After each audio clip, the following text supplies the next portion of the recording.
Oke, salam sejahtera untuk kita semua.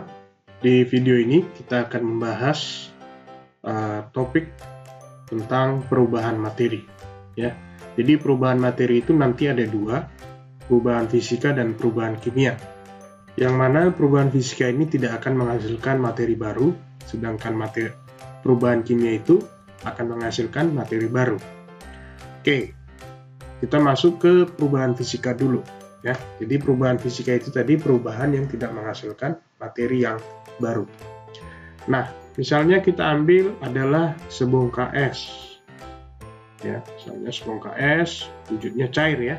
Ketika dia dipanaskan, dia akan berubah wujudnya menjadi cair, ya.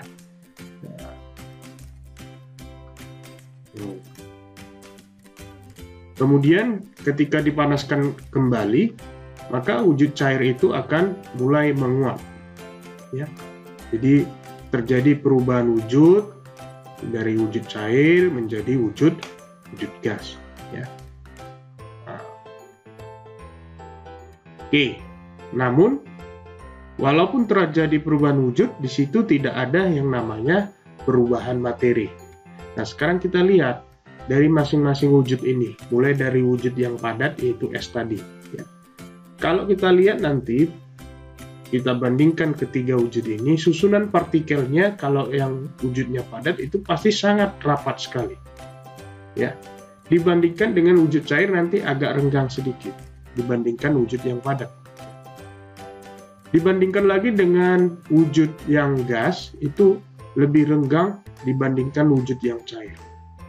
Jadi dengan adanya pemanasan, ya, terjadi perubahan wujud dan susunan partikelnya ya akan semakin renggang. Nah, kita ingat kembali kalau terjadi perubahan wujud itu ada ini waktu di SMP ya. Biasanya seperti ini digambarkan. Nah, padat menjadi cair itu istilahnya mencair ya. Cair menjadi gas itu menguap, kemudian padat menjadi gas itu menyublim. Begitu juga untuk kebalikannya, ya. Cair menjadi padat itu namanya membeku. Kemudian kalau dari gas menjadi cair itu namanya mengembun. Dari gas menjadi padat, ya, itu istilahnya mengkristal. Nah, itu perubahan wujud, ya. Kemudian contoh lain misalnya kita ambil adalah kayu yang dipotong-potong. Nah, kayu yang dipotong-potong itu tidak terjadi perubahan materi. Yang ada hanya perubahan ukurannya saja atau ukuran bentuknya ya. Jadi tadi satu perubahan wujud. Ya, itu contoh perubahan fisika. Kemudian tadi yang kedua kayu yang dipotong-potong ya. Kayu yang dipotong-potong. Nah, contoh lain misalnya kita ambil misalnya kelarutan. Ya, kelarutan itu misalnya ada wadah berisi air, ya, ini air, dimasukkan ke dalamnya gula, dilarutkan, ya namanya larutan gula ya, namanya larutan gula. Nah, di sini tidak ada terjadi perubahan materi, ya, tetap ada partikel gula di dalamnya dan ada partikel air, ya. Hanya mereka gula dan air sekarang posisinya sudah menjadi satu kesatuan atau istilahnya larut. Ya. Kemudian contoh lain adalah misalnya kita ambillah termometer ya. Misalkan ini ada wadah berisi air. Nah, kemudian ke dalamnya diukur suhu ya. Suhu air ya, suhu air dalam keadaan kamar misalnya ya. Nah, kemudian dilakukanlah pemanasan. Dilakukan pemanasan dalam waktu beberapa menit misalnya. Nah, ternyata suhu di dalam termometer itu naik ya. Nah, naik atau turunnya suhu daripada termometer itu tergantung dari kandungan zat yang di dalam termometer itu ya. Ada namanya raksa. Jadi raksa ini akan sensitif dengan perubahan suhu ya. Dengan adanya perubahan suhu dia bisa menunjukkan perubahan berapa suhunya ketika dia naik atau ketika dia turun.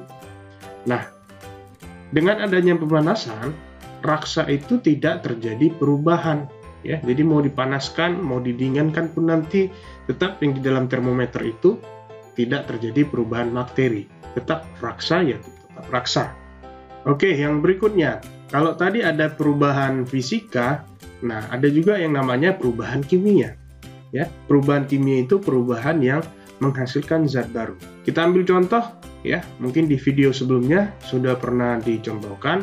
Misalnya ada logam besi, kemudian kontak dengan udara, dalam hal ini oksigen dan air H2O, itu akan menghasilkan karat besi. Ya, ini besi tadi ya. Nah, itu perubahan kimia karena dia menghasilkan senyawa baru atau materi baru. Ya, jadi besi dengan karat besi itu materi yang berbeda, senyawa yang berbeda. Kemudian ada lagi pembusukan makanan, ya, pembusukan makanan.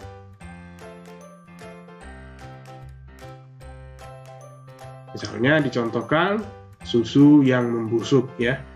Nah, susu yang membusuk itu kan memiliki rasa yang asam, ya.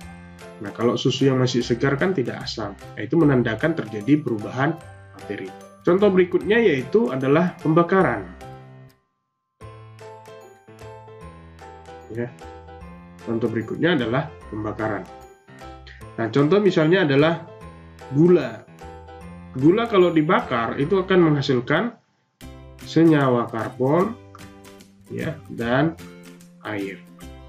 Nah, makanya ketika gula itu dibakar, kamu akan melihat gula itu mulai menghitam. Nah, yang hitam itu dari karbon, ya.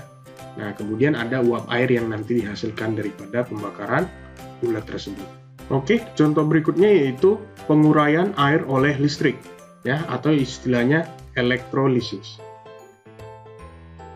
Ya, elektrolisis itu penguraian air dengan listrik, ya, atau istilahnya di kimia elektrolisis. Jadi air, ya, yang materinya itu H2O, ya. Air ketika dielektrolisis dia akan menghasilkan materi baru yaitu gas H2 dan O2. Nah, H2 dan O2 ini berbeda sifat materinya dengan H2O, ya, dan keduanya ini udah materi yang lain, maka dia tergolong perubahan kimia. Nah, jadi perubahan kimia itu akan menghasilkan materi yang baru. Ciri-cirinya, ya, kalau kita ringkas ciri-ciri daripada perubahan kimia, satu, ya, kalau kita ringkas itu adanya gas, ada gas biasanya, ya. Kedua itu perubahan warna, biasanya seperti itu. Kemudian bisa juga terjadi perubahan suhu, ya. Nah, kemudian juga misalnya terjadi perubahan pH, power of hydrogen, tingkat keasam atau basaan suatu materi, ya. Kalau nanti di bawah 7 dia sifatnya asam, di atas 7 dia sifatnya basa. Kalau dia netral, pH-nya itu 7. Kemudian biasanya juga mungkin terbentuk endapan.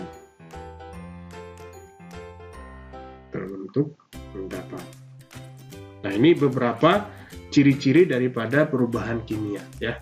Tidak serta-merta semuanya harus terjadi, tidak. Ini beberapa ciri-cirinya, ya. Oke, itu saja dulu untuk video kali ini. Terima kasih sudah menonton. Sampai jumpa di video-video berikutnya.